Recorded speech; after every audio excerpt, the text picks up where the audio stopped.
ನಟರಾಜ್ ಗೌಡ್ರೆ ಇದೀಗ ಇಂಥ ವಿಚಾರಗಳಲ್ಲಿ ಈಗ ಅವ್ರು ಹೇಳ್ತಿರೋದು 2016ರಿಂದ ಆಚೆಗೆ ದೇಶ ಬಿಟ್ಟಿರೋದು ಇವರೆಲ್ಲರೂ ಅಂತ 2016ರಲ್ಲಿ ನಿಮ್ಮ ಗೌರ್ಮೆಂಟ್ ಇರಲಿಲ್ಲ ಅಂತ ಹೇಳಿ. ನನ್ನ ಪಾಯಿಂಟ್ ಈಗ ಆಯಿತು, ಈಗ FEO ಅಂತ ಒಂದು ಆ್ಯಕ್ಟ್ ಮಾಡಿದ್ದಾರೆ.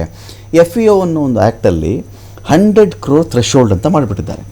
ಈ ಲಿಮಿಟ್ ಇದೆಯಲ್ಲ, ಅಂದರೆ ಈಗ ದೊಡ್ಡ ಮಟ್ಟದ ಸಣ್ಣ ಕಳ್ಳರು 100 ಕೋಟಿ 100 ಕೋಟಿ ಇದೆಯಲ್ಲ, ಈ 100 ಕೋಟಿ ಅಂತ ಒಂದು ಮಿತಿ ಅದರೊಳಗಡೆ ಏನು ಬಿಟ್ಬಿಡ್ರಿ ಅನ್ನೋ ರೀತಿಯಲ್ಲಿ ಮಾಡಿ ಅದರಲ್ಲೂ ಕೂಡ ದೊಡ್ಡ ಮಟ್ಟದ ಲೂಟಿ ಆಗಿಬಿಟ್ಟಿದೆ. ಇಲ್ಲಿ ಇವರೆಲ್ಲ 100 crore ಮೇಲೆ ನೋಡ್ತಾ ಇದ್ದೀವಿ ಅಂದರೆ ವಿಜಯ್ ಮಲ್ಯ ಅವರು ಇವರು 1000 ಕೋಟಿ ಸಾಲ ಮಾಡಿದಾರಪ್ಪ ಅಂತ ಬಂದಾಗ ಈ FEO ಇದೆಯಲ್ಲ 100 crore ಒಳಗಡೆನ ಕಳ್ಳರನ್ನ ಒಂಥರ ಇದನ್ನ ಈ ಆ್ಯಕ್ಟಿಗೆ ನಾನು ತರಲ್ಲ ಅಂಥೇಳಿ, ಇದು ಕೂಡ ದೊಡ್ಡ ಮಟ್ಟದ ಒಂದು ಫೈನಾನ್ಷಿಯಲ್ ಕ್ರೈಸಿಸ್ನ ದೇಶದಲ್ಲಿ ಉಂಟು ಮಾಡುತ್ತೆ ಅಥವಾ ಡಿಸ್ಟೆಬಿಲೈಸ್ ಮಾಡುತ್ತೆ ಭಾರತದ ಅರ್ಥವ್ಯವಸ್ಥೆಯನ್ನು ಅಂತ ಒಂದು ಭಾಗ ಇದೆ.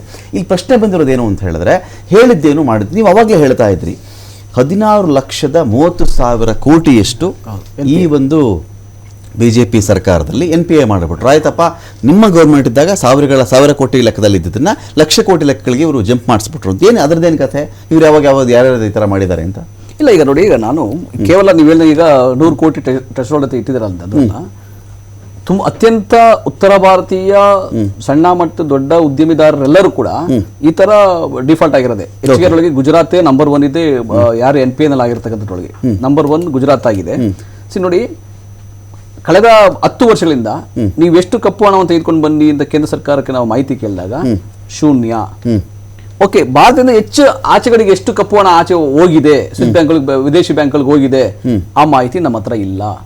No data, no accountability, no shame. ಸರ್ಕಾರಕ್ಕೆ ಏನು ಶೇಮ್ ಇಲ್ಲ. ಯಾಕಂದ್ರೆ ನಾವು ಕಪ್ಪು ಹಣ ತಗೊಂಡ್ಬರ್ತೀವಿ, ಕರಪ್ಷನ್ ಕಡಿಮೆ ಮಾಡ್ತೀವಿ ಅಂತ ಬಂದಂತವರು ಇವತ್ತು ಕಪ್ಪುಗಳ ಬಗ್ಗೆ ಚರ್ಚೆನೆ ಮಾಡ್ತಾ ಇಲ್ಲ.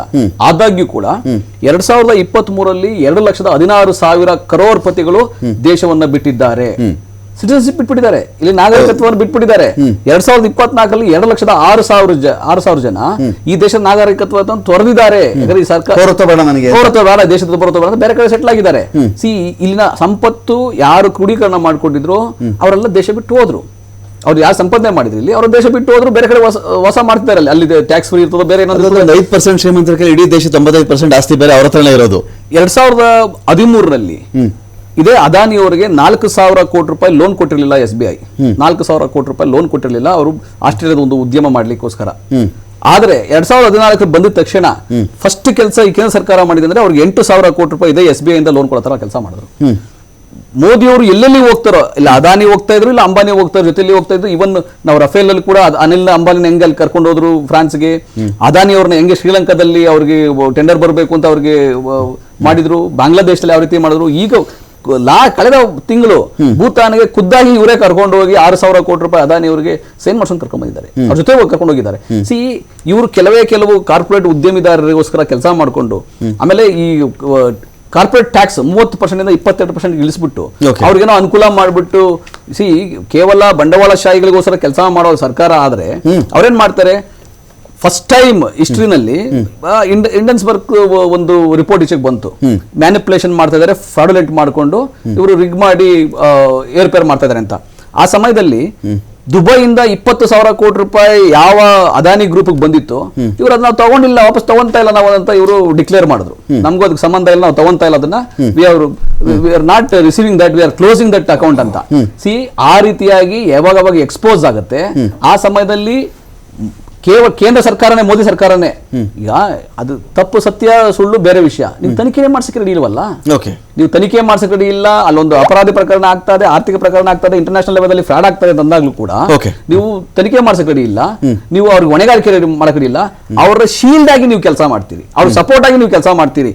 ಯಾವತ್ತು ಮೋದಿಯವರು ಪೇಟಿಎಂಗೆ ಜಾಹೀರಾತಿಗೆ ಒಂದು ಮಾಡೆಲ್ ಆಗಿ ಬಂದ್ರು, ಯಾವತ್ತು ಜಿಯೋಗೆ ಮಾಡೆಲ್ ಆಗಿ ಬಂದ್ರು, ಅವತ್ತೇ ಅನ್ಕೊಂಡ್ವಿ ಇವರು ಜನಸಾಮಾನ್ಯರ ನಾಯಕ ಅಲ್ಲ, ಇವರು ಕೇವಲ ಕಾರ್ಪೊರೇಟ್ ಕಂಪನಿಗಳ ಒಂದು ನಾಯಕ, ಅವ್ರಿಗೋಸ್ಕರ ಕೆಲಸ ಮಾಡ್ತಾರೆ ಅಂತ. ಈ ದೇಶದಲ್ಲಿ ಕೇವಲ ಕಾರ್ಪೊರೇಟ್ ಕಂಪನಿಗಳಿಗೆ ಕೆಲಸ ಮಾಡಿಕೊಂಡು ಜನಸಾಮಾನ್ಯರು ನೀವು 9 ಅವರ್ ದುಡಿರಿ, 10 ಅವರ್ ದುಡಿರಿ, 12 ಅವರ್ ದುಡಿರಿ, ನಿಮ್ಗೆ ತೆರಿಗೆ ಮಾತ್ರ ಹಾಕ್ತೀವಿ, ಯಾವ ಇನ್ಕಮ್ ಜಾಸ್ತಿ ಆಗ್ತದೆ, ತೆರಿಗೆ ಜಾಸ್ತಿ ಆಗ್ತದೆ. ವೆದರ್ ನೀವು professional tax, income tax, corporate tax, GST ನೀವು ಕಟ್ತಾ ಇರೋ ತೆರಿಗೆ, ನಿಮ್ಮ ಆದಾಯ ಕಡಿಮೆ ಆಗಿ ತೆರಿಗೆ ಜಾಸ್ತಿ ಆಗ್ತದೆ ದೇಶಕ್ಕೆ. ಆ ರೀತಿ ಮಾಡ್ಕೊಂಡಿದ್ದಾರೆ.